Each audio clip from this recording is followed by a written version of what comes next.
Bonjour à tous, je vais faire comme mon prédécesseur et rester devant l'écran si vous voulez bien. Je remercie beaucoup les organisateurs de leur invitation, énormément au travers d'une amitié extrêmement ancienne et d'une vieille idée qu'on avait avec Alain Franco de réunir les extrêmes. L'exposé que je vais vous faire va contraster un peu avec celui de M. Bellassif, mais je voudrais, au travers de ces problématiques en réanimation néonatale, aborder la problématique qui se pose dans les hôpitaux d'enfants entre les réflexions éthiques générales des sociétés savantes ou des groupes et la réalisation pratique de ces considérations éthiques. Alors, il y a deux problématiques principaux qui se posent en néonatologie. C'est le terme âge gestationnel ou terme à partir duquel on décide de prendre en charge ou de ne pas prendre en charge un très grand prématuré. On va revenir ça en détail. Et puis l'autre revers qui rejoint la problématique des personnes âgées ou malades adultes, qui est la décision d'arrêt de prise en charge chez un prématuré ou un nouveau-né à terme parce que la situation neurologique, essentiellement neurologique, est compromise. Ces deux problématiques, qui sont les deux problématiques principales de la néonatologie de très loin, en termes de consonance éthique, sont en rapport avec les progrès technologiques, mais ils ne sont pas complètement dépendants de ces progrès. Et donc la principale préoccupation, quand on prend en charge ces bébés très grands prématurés, c'est que, voilà, on se soucie d'emblée de leur devenir et donc de leur avenir. Alors il a fallu élaguer un petit peu parce que les créateurs de la réanimation en période des années 70, oui, ça remonte à ces années-là, la réanimation de l'enfant et du nouveau-né avait déjà, s'était donné des repères, et en particulier la ventilation artificielle était devenue un peu un rempart vis-à-vis des problématiques et du dialogue avec les parents. Mais cette problématique technologique a explosé puisque cette ventilation artificielle avec un tuyau dans la trachée, donc permettant de ventiler directement les poumons, s'est transformée depuis plusieurs années maintenant en ventilation non invasive avec un petit masque ou des canules qui fait que, on va dire que ça fait peur à personne. Maintenir la respiration régulière d'un prématuré, maintenant ça se fait en lui donnant quelques gouttes par jour de caféine. Et donc, ça a totalement changé. Ces aspects technologiques ont considérablement simplifié, amélioré la vie des nouveau-nés, aussi de ceux qui s'en occupent d'ailleurs. Et puis, on a abandonné aussi cette notion de réanimation d'attente, en tout cas sans passer à l'échelle des soins palliatifs. Un point de vue qui est un petit peu à contre-pied, qui est que les développements technologiques ont été très importants pour prendre en charge ces nouveau-nés, mais que, justement, en France tout particulièrement, ils ne sont pas toujours disponibles. Et donc cette non-disponibilité des technologies et des progrès, et donc du meilleur pronostic qu'elles induisent, pose problème. On reverra ça dans l'éthique administrative tout à l'heure, du moins tel que je le conçois. Si un grand prématuré de moins de 32 semaines n'est pas dans un centre périnatal dit de type 3, eh bien on sait que statistiquement, il va avoir 2 fois plus de risques de séquelles neurosensorielles. Si il aborde une détresse respiratoire majeure et qu'il a besoin d'une ventilation à haute fréquence, qu'il a besoin de libérer une hypertension artérielle pulmonaire avec du monoxyde d'azote, eh bien on est dans un centre où on l'a, ou on est dans un centre où on ne l'a pas. Et ce n'est pas ce genre de nouveau-né qu'on transfère. C'est la même problématique pour le traitement de certaines malformations de repérage qu'on peut repérer en anténatal, comme les hernies diaphragmatiques que je vous ai indiquées ici. L'ictère nucléaire est réapparu en France comme ailleurs d'ailleurs, et on sait très bien que les tunnels de photothérapie, qui coûtent beaucoup plus cher que les simples rampes de photothérapie, sont très efficaces. Alors évidemment, elles ne sont pas indiquées pour tout le monde, mais on n'en a pas partout, et en tout cas dans les centres où on en aurait besoin, on n'en a pas suffisamment.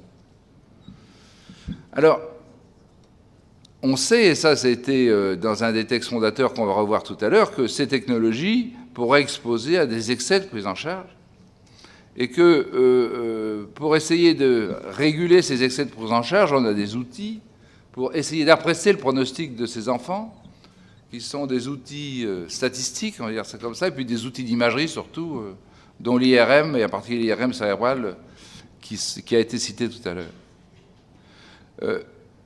À vrai dire, ces disponibilités, ces progrès technologiques ne remplacent pas et surtout sont en décalage un peu derrière les réflexions des sociétés savantes, les réflexions d'équipe dans les problématiques éthiques de la périnatologie.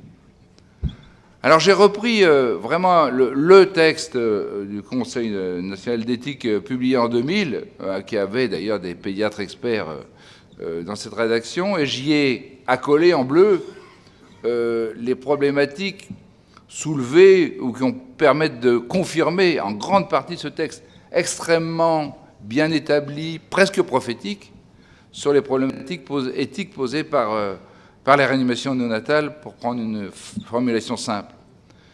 Les succès de la réanimation néonatale peuvent conduire à un excès d'optimisme sur ses performances. Alors oui, la maturation pulmonaire, le surfactant exogène, et puis les gros progrès de la ventilation artificielle ont changé beaucoup de choses. La tentation de la performance pour la performance est clairement non éthique, et ça peut être, dans certaines circonstances, oublié. La poursuite, et puis le début pour nous, d'une réanimation peut être considéré comme un acharnement thérapeutique qu'il faut refuser. On va reparler de l'IRM. Et puis, je passe sur les considérations plus habituelles qui ne sont pas en rapport direct avec la technologie, comme le fait qu'un prématuré, même de 500 grammes, est une personne humaine et que les parents ont un rôle absolument essentiel dans la réflexion éthique concernant leur enfant, mais on va voir en pratique comment ça se passe. Aujourd'hui, ça ne nous pose pas de problème, nulle part en France, de prendre en charge un bébé, alors de 500 grammes, c'est sûr, mais de 400 grammes aussi, parce que les modalités technologiques de prise en charge sont quasiment les mêmes. Et donc, la vraie problématique, c'est d'avoir eu, et elle court encore, une réflexion ensemble pour dire quel est l'âge, le poids ou la combinaison âge et poids, à partir duquel il paraît raisonnable de considérer que le pourcentage de survivants est considéré comme admissible. Raisonnable, admissible. Je vais rappeler M. Xil à la barre. Ou est-ce que, donc, on peut aussi définir des zones où c'est totalement déraisonnable? Alors, ça a été défini, on va le résumer rapidement, mais on a défini une zone où c'est raisonnable, et donc le pourcentage de séquelles est admissible, une zone où c'est totalement déraisonnable de le faire, et il y a évidemment un milieu. Et ce milieu, ça a été appelé la zone grise. Donc il y a une zone grise, voilà, une zone grise. Une zone grise où on ne peut pas conclure, en tout cas au plan général. C'est ni noir, c'est pas blanc, ce sont des cas intermédiaires où il est évidemment très difficile de trancher entre oui, on met tout en œuvre pour autoriser la vie, parce que c'est comme ça que ça se passe, ou non, on décide de ne rien faire, alors de ne rien faire en termes de traitement actif, et on va passer d'emblée à des soins palliatifs en salle de naissance. Alors c'est bien parce que cette zone grise, eh bien, elle est pays dépendant. En France, en Suisse, au Canada, au Royaume-Uni, elle est située à 24-25 semaines. En Allemagne, en dessous, 22-23. Aux États-Unis, un peu en dessous, mais moins 23-24 semaines. Et les Pays-Bas, eux, depuis longtemps.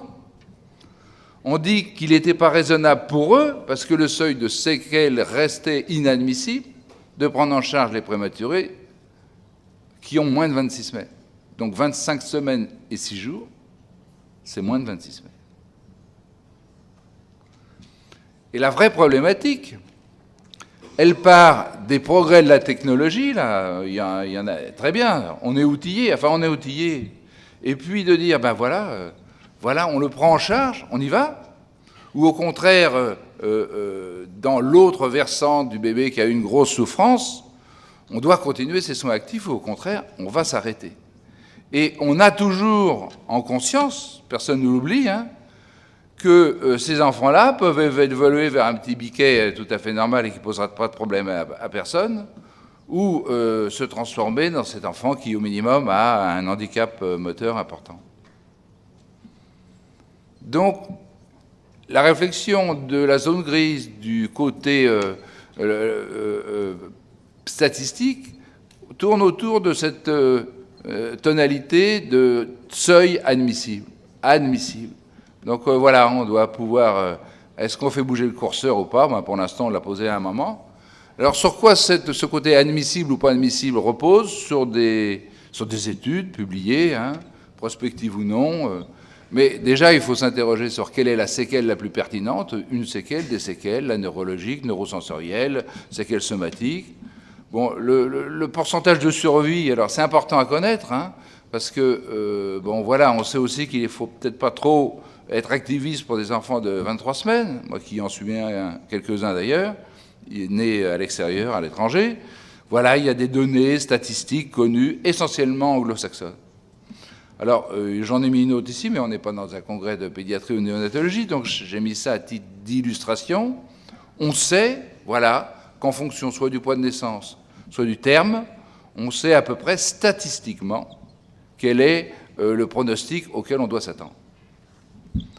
Mais quel est l'aspect éthique pour choisir ce seuil admissible du risque de séquelle? D'abord, la séquelle, on l'évalue quand? La sortie à 1 mois, 2 mois, 3 mois, à 1 an, à 6 ans. La vérité, c'est que les véritables états des enfants, grands prématurés, ça s'évalue à 6 ans, finement, très finement, et à 4 ans, 3-4 ans avant. Est-ce qu'il faut aucune séquelle? Un peu d'eugénisme, là, pour le coup. Ou est-ce que des séquelles minimes ou modérées sont admissibles? Est-ce que le côté bonne intégration de la scolarisation est le critère essentiel? C'est très important, en tout cas. Est-ce qu'il faut se baser que sur le pourcentage de séquelles sévères? Et puis, sur quelle base on va raisonner? Est-ce que ce sont des bases uniquement statistiques? Est-ce que c'est aidé par de l'imagerie postnatale? Et puis, alors après, qu'est-ce qu'on fixe comme seuil admissible? 0, 10%, 20%, 30%. C'est comme ça en anténatal en particulier aujourd'hui. Et puis, est-ce que ce seuil d'admissibilité, de séquelles, etc., c'est le même pour le grand prématuré, c'est le même pour l'arachnie diaphragmatique, c'est le même pour l'omphalocèle géante? Alors là, je peux vous répondre tout de suite non, même si je n'ai pas abordé. Et donc, une réflexion qui m'est venue à préparer cet exposé était de dire que les critères de décision qui sont basés sur donc, des études très bien faites, à majorité étrangère, mais dont certaines en France, sont des études qui ont été faites, allez, on va dire, dans les années 2000 à 2005, mais pour publier une telle étude, il faut au moins 5 ans. Et les études faites en 2000 et avant 2000 n'avaient pas le surfactant exogène, n'avaient pas la ventilation non-invasive, n'avaient pas le côté systématique de la corticothérapie prénatale et le transfert in utero, n'avaient pas cette exigence de naissance sur place.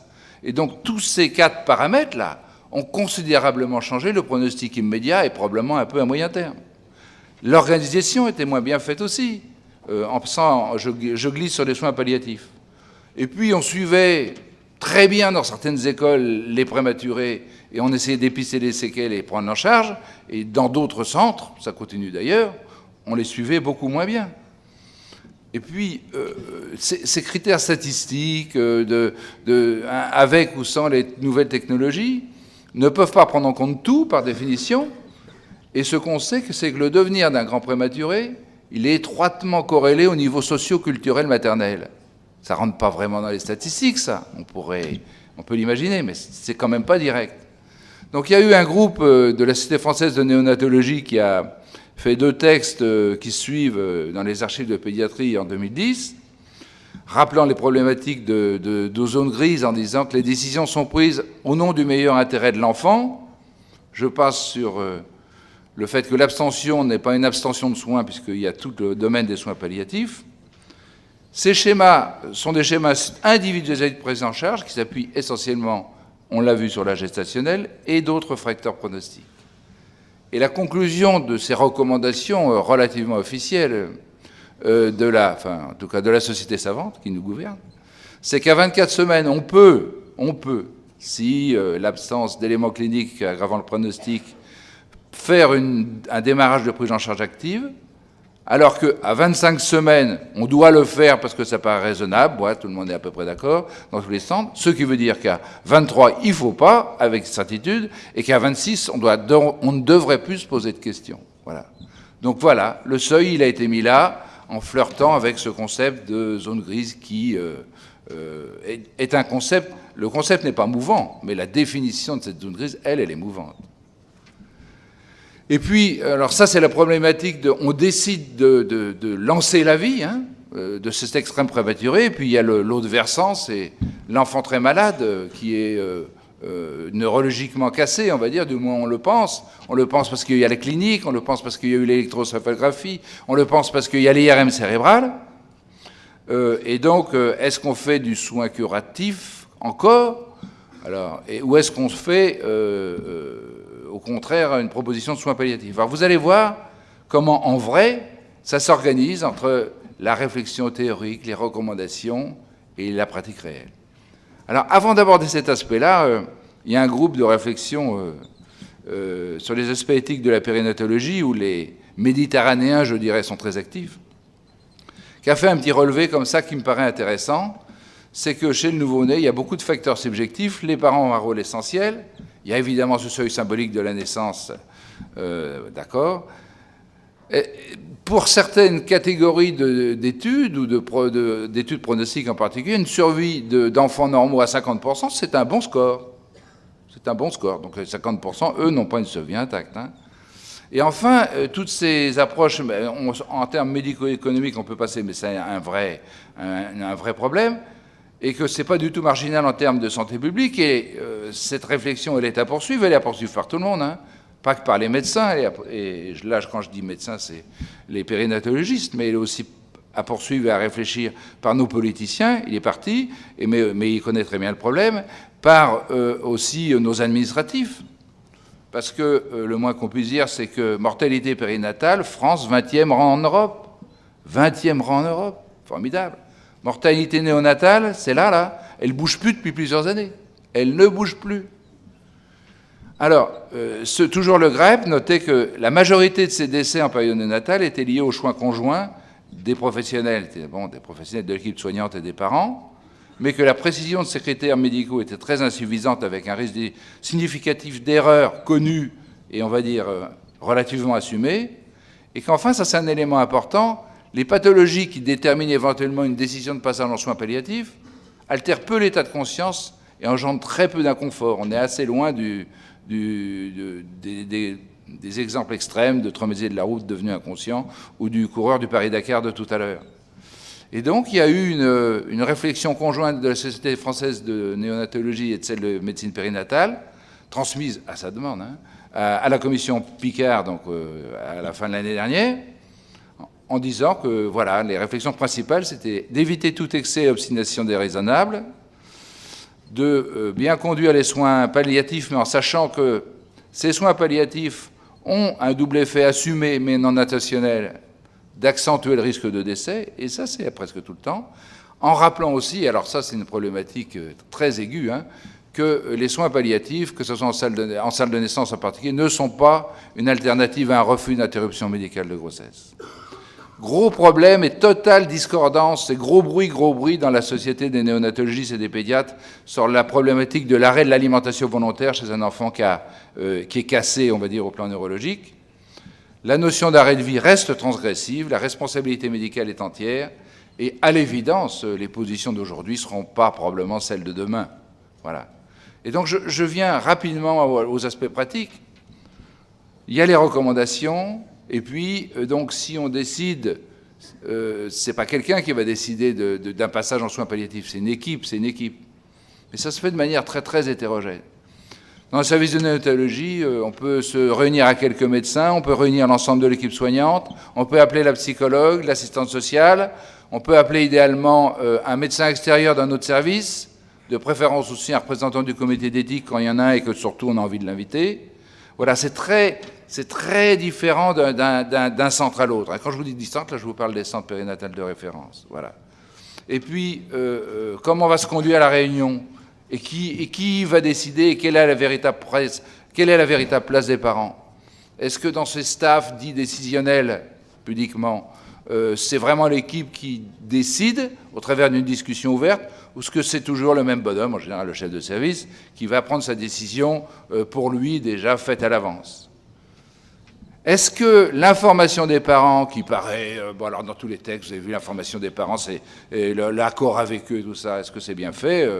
Bon, d'abord, il y a un élément qui est important, c'est de bien faire comprendre que les outils pronostiques dont on dispose sont imparfaits, très bien, et que, alors là c'est relevé dans un texte, c'est un bout de texte qui ne m'a pas plu, dans un texte qui par ailleurs est très bien, c'est l'avis des parents peut apparaître contraire au meilleur intérêt de l'enfant, faisant supposer que cette démarche est temporairement réduite, voire anéantie. Cette phrase détruit complètement, on va dire les recommandations très générales en disant que les parents doivent être partenaires importants dans cette décision. Alors, il y avait les trois, là, de tout à l'heure, qui m'ont bien plu, on pourrait éventuellement y revenir. Mais ce que j'avais noté dans un éditorial qui est paru un peu récemment, c'est que quels sont les parents qui vont pouvoir conserver une faculté de jugement vis-à-vis du passage en soins palliatifs de leur nouveau-né qui est là depuis un mois en réanimation néonatale? Alors, il y a aussi une petite participation, une petite. Pour l'instant, elle est petite, mais je pense qu'elle devrait augmenter. Donc, je m'adresse à ma comodératrice. Il y a une problématique d'éthique administrative qui concerne les choix de budgétaires, les équipements des centres néonatales. Et puis, donc, il y a des administratifs qui ont commencé à faire une réflexion sur la participation, la réflexion éthique dans leur gestion au quotidien ou pas. Je vous donne une idée quand même. Il a fallu 5 ans à l'assistance publique pour que tous les centres périnatales aient leur adéquation demandée par toutes les réglementations, mais qui ne sont pas des réglementations législatives, du nombre d'infirmières par bébé dans les réanimations. Il a fallu 5 ans. Alors vous me direz que l'assistance publique de Paris est en retard sur tout. Mais quand même, ça a été quand même considérable. Bon, là-dedans, il y a forcément eu des dégâts, entre guillemets, par mauvaise surveillance. Donc, Christian, je te l'avais dit, je vais détourner une de tes phrases qui pourtant m'a bien plu, parce qu'elle est extrêmement importante. Nous sommes, en tant que soignants, les garants pour l'enfant du lien vivant entre la loi et le sens, fût-ce parfois au prix d'une transgression assumée. On revient au niveau de la transgression. Alors ça, c'est vrai, mais j'ai repris cette phrase pour illustrer quelque chose qui, à titre personnel, m'est cher, c'est le retentissement psychologique de toutes ces décisions de fin de vie en réanimation néonatale. Parce que c'est vrai, cette transgression, elle est faite, et elle a un retentissement considérable en termes d'équilibre moral et psychologique sur les soignantes. Les soignantes, ce sont les infirmières, les aides-soignantes, les docteurs. Il y a de la transgression, ça nous déséquilibre, on doit la prévoir, on doit former le personnel pour qu'il s'habitue à ça, et on doit le prendre en charge. Et les psychologues des services de réanimation néonatale s'occupent des parents, mais s'occupent aussi beaucoup des soignants pour essayer de minimiser les conséquences de ces successions. Dans mon ex-service, la moitié des enfants décédés étaient des décisions de passage en soins palliatifs. Il n'y a pas de conclusion à des exposés sur l'éthique, donc j'ai mis en guise de conclusion, et je me raccroche à la thématique générale de cette journée très intéressante en disant que les avancées technologiques ont largement contribué à la permettre d'optimiser et de prendre en charge des extrêmes prématurés qu'on ne prenait pas du tout en charge il y a 30 ans, quand j'ai commencé à faire de la réanimation. On a amélioré leur pronostic à moyen terme, c'est vrai, c'est exact, malgré le fait qu'ils soient de plus en plus prématurés. Mais ça a aussi permis, alors j'ai glissé très vite sur les IRM fonctionnels, etc., de préciser de manière un peu plus fine les critères pronostiques à court terme. Toutefois, ces avancées technologiques ne nous donnent pas encore de bons critères pronostiques. Je vous ai dit, le niveau socioculturel maternel, c'est pas ça qui va être appréhendable dans une technique nouvelle. Elles sont insuffisamment disponibles dans certains centres périnatales de référence qui n'arrivent pas à s'occuper correctement.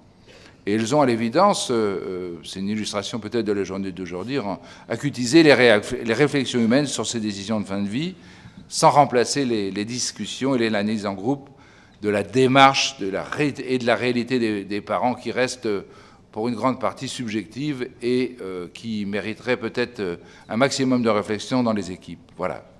Donc, je voulais remercier pour avoir aidé au moins conceptuellement à construire cet exposé et le le groupe d'éthique de l'hôpital, mais aussi celui de la Société française de néonatologie et le GREB. Je rends un petit hommage à Michel Dehan, qui était un de mes prédécesseurs à Clamart, mais aussi à Umberto Simoni, qui en réalité est l'acteur du groupe de réflexion éthique à la Société française de néonatologie, et que vous savez, chef de service de néonatologie à Marseille. Et puis, bien sûr, un hommage et un souvenir très appuyé à tous les parents, les familles et les bébés qu'on a pu avoir à prendre en charge. Et voilà, c'est ça qu'il nous dit. On s'est bien occupé de lui, il faudra continuer à me surveiller après la sortie. Et donc moi, comme lui, on vous remercie.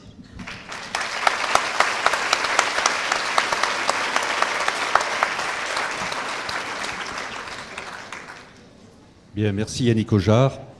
Ce que je vous propose maintenant, c'est on a 15 minutes de discussion. Peut-être, Monsieur Belloussi, vous revenez à la tribune. Et puis, je vous laisse ma place, là. Et les questions sont... Non, bougez pas, bougez pas. Voilà, et les questions sont ouvertes.